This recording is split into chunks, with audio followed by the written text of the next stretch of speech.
બનાસકાંઠા જિલ્લામાં પાલનપુર મથકમાં નગરપાલિકા દ્વારા સ્વચ્છતામાં બેદરકારી દેખાય છે। પાલનપુર સિટીમાં માલણ દરવાજા રોડ રામપુરા જવાના રસ્તે છેલ્લા કેટલાય સમયથી વરસાદનું પાણી ભરેલું પડ્યું છે। ત્યાં રસ્તામાં ખાડા પડી ગયેલ છે અને અત્યારે ચાંદીપુરમ બીમારી ચાલે છે।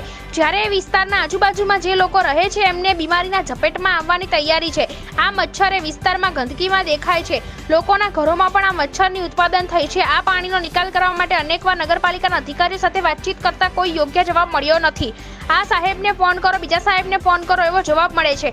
અમુક અધિકારીઓ તો ફોન પણ ઉપાડતા નથી। તાત્કાલિક આ ખાડામાં ભરેલું પાણી નિકાલ નહીં કરવામાં આવે અને સમારકામ કરવામાં નહીં આવે તો જ્યાં આજુબાજુમાં જે લોકો રહે છે જો એ લોકો બીમારના ઝપેટમાં આવે છે તો નગરપાલિકાના અધિકારીઓ જવાબદાર રહેશે, કેમ કે વારંવાર રજૂઆત કરવા છતાં પણ કોઈ નિકાલ થતો નથી।